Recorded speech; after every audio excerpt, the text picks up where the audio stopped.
Oui, déjà le dernier débat des fêtes, tellement de choses intelligentes et astucieuses qui ont été évoquées pendant toute cette semaine. Des combattants fiers, des combattants braves, parfois même sensibles, qui se sont présentés à nos micros, qui ont défendu des thèmes entourant des traditions du temps des fêtes. Et je vous dirais qu'aujourd'hui, c'est probablement le sujet le plus porteur.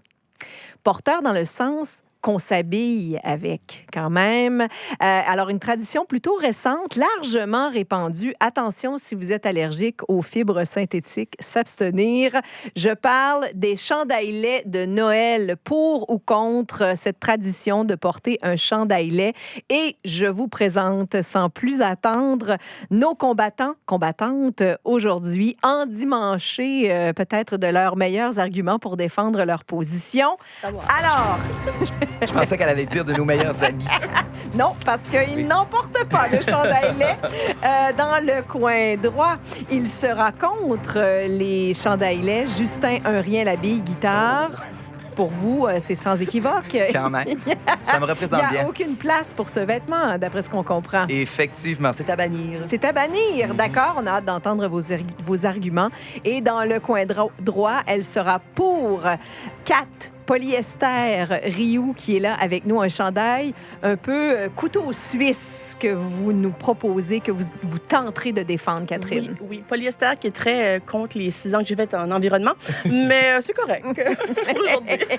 Pour aujourd'hui seulement. Alors, merci de mettre votre fierté de côté, justement, pour défendre ce point de vue que vous avez sur les chandails laits. L'avenir du chandail lait peut-être dépend de vos arguments aujourd'hui. Alors, le jugement ultime de ce débat revient à notre juge en chef, avec nous quand même depuis le début de la semaine.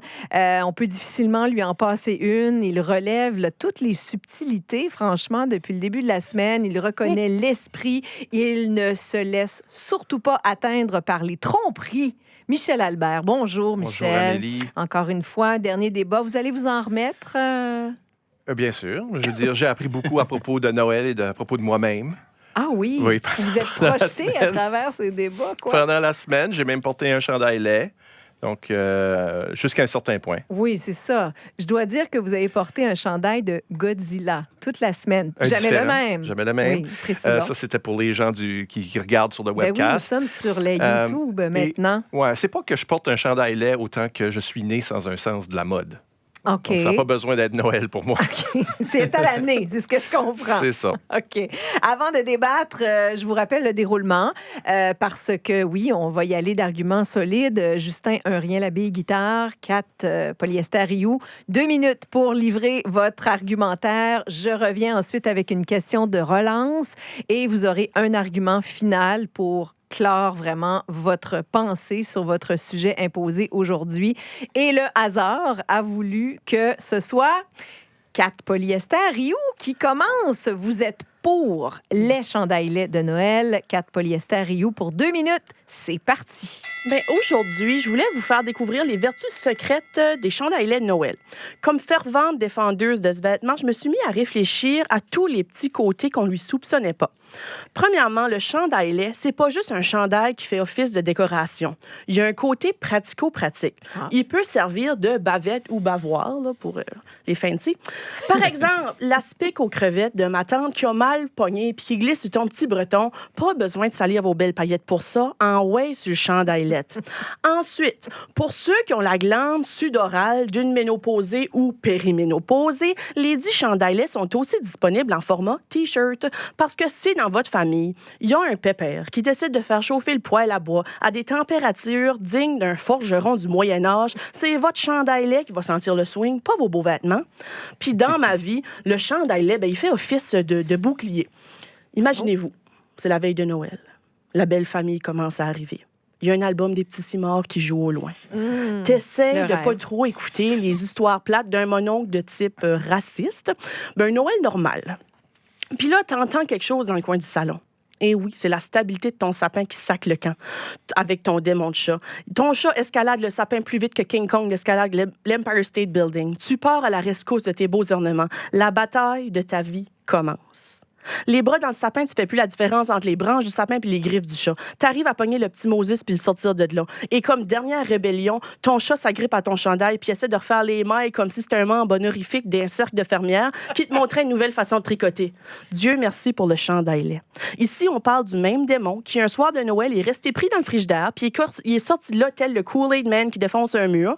Chat qui était, en soit dit en passant, beurré de crème fouettée au Baileys, qui était pour ta bûche de Noël ce soir-là. Pour tous ceux qui ont déjà donné un bain à un chat plus graissé qu'un canard dans une annonce de savon à vaisselle, je sais que vous auriez aimé avoir un chandail lait pour vous protéger les avant-bras. Ah, bravo! Bravo! Alors, merci, Kat Polyester Rioux, cet argumentaire de base autour maintenant de Justin Un Rien Labille Guitare pour 2 minutes. C'est parti! En partant, je tiens à souligner que je suis contre la laideur en général, contre tout ce qui est laid, pas juste les chandails laids. La laideur, c'est tellement dépassé. On va laisser ça à la photo que vous avez publiée hier de Jacques-André Lévesque. Non, mais des chandails laids. La vie est trop courte pour commencer à faire des affaires laides. Coller des guirlandes cheap en argent sur un chandail rouge qui va se défaire au premier lavage, aucun plaisir. Aucune utilité, si ce n'est que d'augmenter notre empreinte écologique. Un chandail lait, c'est un textile terroriste. Okay. C'est le Ben Laden du chandail d'Hélène. C'est non seulement des chandails laits, mais c'est même pas du lait local. On s'entend, là. C'est fabriqué en Chine pour Bangladesh, ces chandails-là. Là. Il n'y a pas un artisan local qui va dépenser 67 piastres de laine pour tricoter quelque chose de lait. C'est des enfants en bédaine qui tricotent ça dans une usine. Puis même eux autres préfèrent être en bédaine que de porter ça. C'est pas un chandail, c'est un avertissement visuel. Les gens disent toujours que la dépression, c'est une maladie qu'on voit pas nécessairement. Ben avec les chandails laits de Noël, on se rend compte de c'est qui va pas bien. Hein? Les chandails laits de Noël, c'est un appel à l'aide. C'est pas un outfit, c'est un diagnostic. Même la couture souffre. Il y a rien qui dit plus « j'ai abandonné » qu'un tricot vert avec des boules de Noël qui tiennent à moitié. C'est le seul vêtement qui dit « je vais pas bien », mais un pas bien festif. En plus, la tradition des chandails laids, ça vient des Anglais, du Royaume-Uni. On n'est même plus capable de trouver nos mauvaises idées nous autres mêmes, faut qu'on les vole aux Anglais. Ils nous ont déportés, mais on porte leur chandail lait de Noël pareil. Hein? Puis là, si on continue d'accepter ça, les chandails lait de Noël, on ouvre la porte à accepter n'importe quoi. Des cannes de Noël à la cerise, des bonhommes gonflables gros comme des maisons, puis des échanges cadeaux. Il y a toujours bien des limites. Le temps des fêtes est à nos portes et j'attends un miracle. Un vrai miracle de Noël. Ça serait que personne ne m'achète un chandail lait de Noël. Ces chandails-là, ils ne crient pas « ho, ho, ho », ils crient « no, no, no ». Oh, wow! On finit avec un argument massu ici, quand même. Un argument de vente et de non-vente. OK, alors, vous avez chacun établi vos bases. Je reviens avec une question de relance pour approfondir quand même un peu la question et aller plus loin dans le détail de votre argumentaire. Kat Polyester Rioux, je pense... En tout cas, je crois comprendre qu'il existe différentes écoles de pensée par rapport à l'origine, justement. On a entendu ici une des origines possibles des chandails laits. Pouvez-vous nous éclairer là-dessus? Parce que vous avez dû faire quand même beaucoup de recherches sur la question. Oh oui, un bon 15-20 minutes. Loin de moi l'envie de prendre la place de Maurice Basque, mais pour les besoins de la cause, laissez-moi prendre le rôle un peu. Certains diront que le chandail lait, de son nom latin, le Christmus chandius laetencrus, remonte au temps préhistorique. Et oui, le premier chandail lait aurait été fait en peau de mammouth. Bon, un mammouth qui calait du front. C'était pas le chandail le plus beau, c'était pas le chandail le plus chaud, mais c'est quand même l'origine du premier chandail. Une autre école de pensée dit que c'est au cours des années 80 que les chandails laids ont été popularisés. Mais pour dire que c'était laid dans ce temps-là, ça veut dire qu'il y avait des beaux chandails. Puis ça, c'est pas vrai. Ça n'existait pas, les beaux vêtements, en 1980. Perso, je suis de cette première école de pensée parce que j'ai pour mon dire qu'un peuple qui t'offre le feu peut pas seulement avoir fait une découverte révolutionnaire. Wow! OK. Bon, ben merci de nous éclairer là-dessus. Justin Un Rien Labille, guitare. On va essayer de nuancer ici parce que là, vous êtes vraiment très, très tranchant, oui. Je trouve. Et habituellement, dans la vie, il n'y a rien de tout noir ou de tout blanc. Alors, difficile de croire que vous êtes 100% contre les chandails laids. Si je vous demandais là, de chercher fort quand même, Justin, mais de trouver un argument en faveur des chandails laids de Noël, peut-être ça va faire mal, là, mais Ouais. qu'est-ce que vous émetteriez comme suggestion? C'est difficile de répondre à cette question-là, puis c'est un petit peu un piège. Là. Je comprends qu'avec la faiblesse des arguments de Catherine puis la force des miens, vous voulez que je fournisse un petit peu de l'autre bord, là, mais c'est cruel de me demander ça. Cruel comme le fait qu'un chandail lait de Noël, c'est pas laid par accident, c'est laid par intention. Au moins, le positif, là, c'est que ces chandails-là vivent moins longtemps qu'un sapin naturel. Non, mais c'est gênant non seulement pour ceux qui le portent, puis pour ceux qui le voient, c'est gênant pour tout le monde. Même la laine a la honte de participer à ça. Mais pour répondre à votre question, Oui, Amélie, s'il vous plaît. ben, je sais, le seul avantage d'un chandail lait de Noël, c'est que quand tu l'enlèves, tu deviens automatiquement plus beau. L'enlever embellit le monde. Puis pour du monde de mon âge, c'est rare qu'enlever du linge, ça nous embellit. Bon, OK, on a précisé nos pensées ici. On va y aller avec les arguments finaux de nos combattants du jour. 4 Polyester Rio. Il va falloir mettre les moteurs à fond là, pour réussir à convaincre notre juge ici de l'importance, de la pertinence aussi des chandails laits de Noël. Laissez-moi partir sur mon ode au chandail lait. Je suis consciente que nous sommes à une époque de surconsommation et d'hyper-commercialisation du chandail lait, qui, dans le fond, comme option moderne, n'est pas vraiment laide. OK? Mais le vrai chandail lait, celui fait par amour par une Thérèse de Pigeon Hill, celui qui a été fabriqué avec des mains qui ont un petit début d'arthrose, le chandail qui a passé à travers 8 déménagements, qui sent un peu la boulamite et que tu n'as jamais mis dans la laveuse, un chandail qui a une petite tache croûtée de gravy du dernier Noël de grand-maman. C'est ça, un chandail lait. Le vrai chandail lait n'a jamais été designé pour être laid, Justin.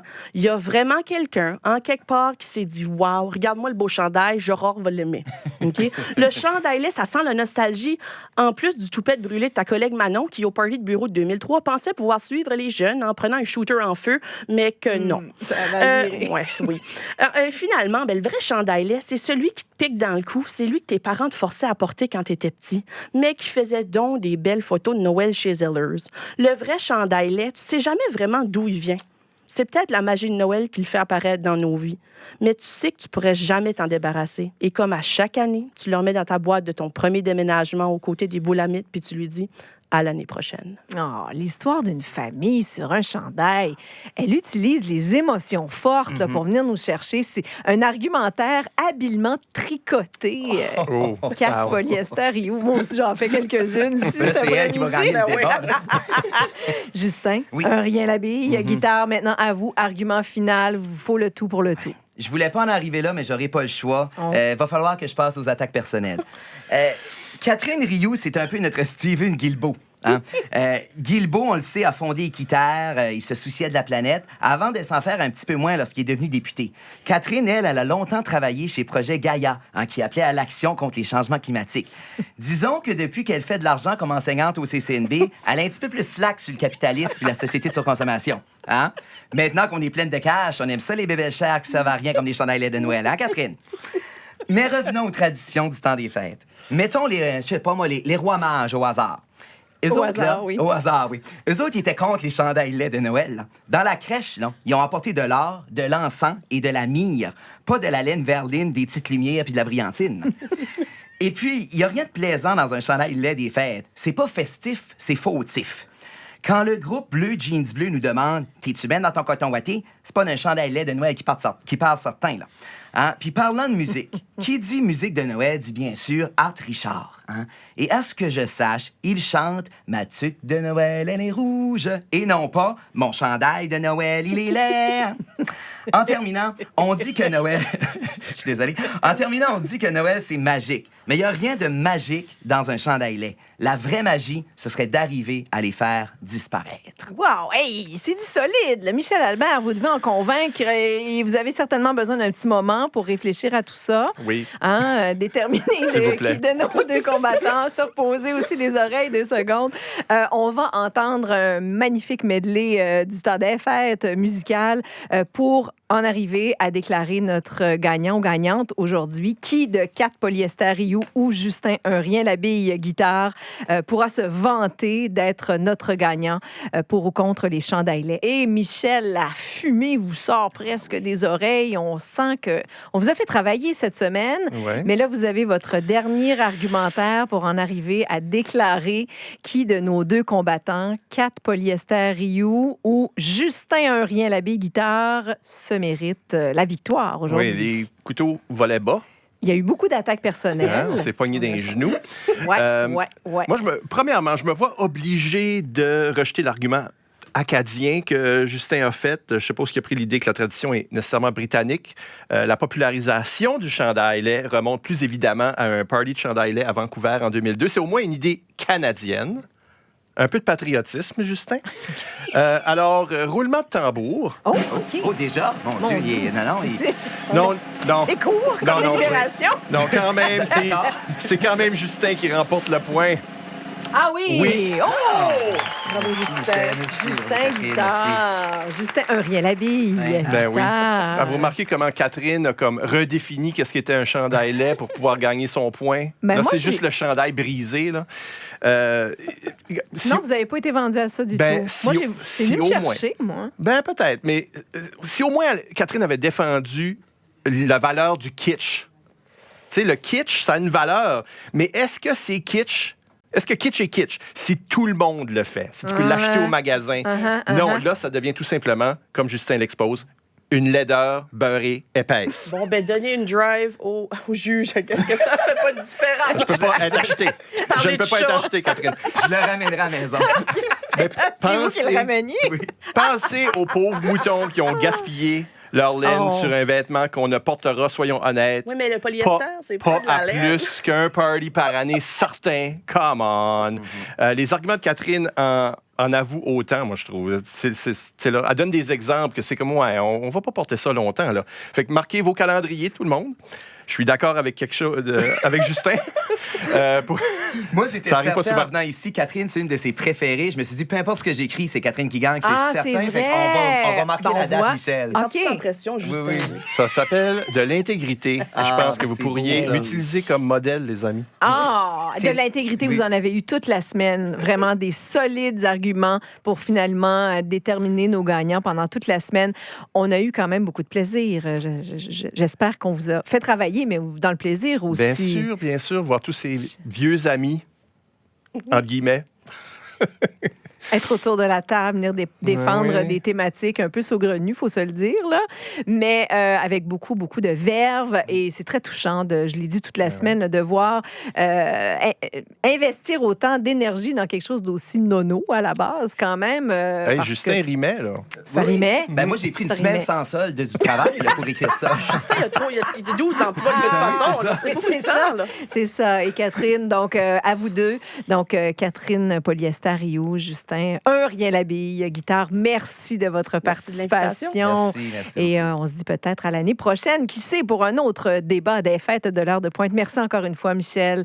Michel Albert qui était avec nous pour déterminer nos gagnants. Franchement, ça a été un plaisir de vous avoir à mes côtés donc pendant toute la semaine pour entendre et recevoir tous ces arguments aussi fous les uns que les autres. Merci beaucoup. Mais de rien. Merci. Un très joyeux temps des fêtes à vous. Sachez qu'avec cette fin de débat, il y a aussi la fin de notre concours. Vous aviez jusqu'à 17h30 pour participer, soit par courriel ou par téléphone, nous envoyer votre tradition du temps des fêtes, qu'est-ce qui se passe chez vous. Et on a des gagnants.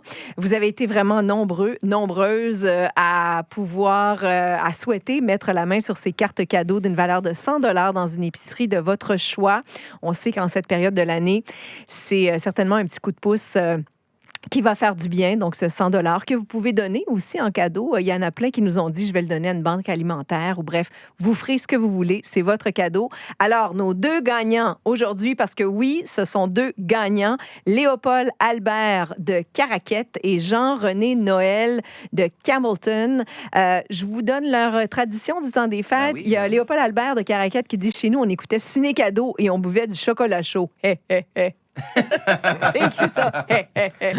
Il y avait d'ailleurs un pour ou contre ciné-cadeau, alors c'est peut-être en lien avec ça. Et Jean-René Noël de Campbellton qui dit « Ma tradition du temps des fêtes, rédiger un message à l'ordinateur que j'imprime sur du beau papier de Noël. J'y raconte tout ce qui s'est passé dans la famille au cours de la dernière année. Nouveautés, événements heureux ou malheureux. C'est mon rapport annuel. J'insère ce message dans une carte de Noël et je poste tout ça à la famille et aux amis. » J'aime ça. Bon, alors vraiment, il y a eu des messages fantastiques par téléphone aussi. Vos voix, les entendre, ça a été un plaisir pendant toute la semaine. Alors, on a nos 2 gagnants et ça a été un plaisir donc de vous lire et de vous écouter pendant toute la semaine.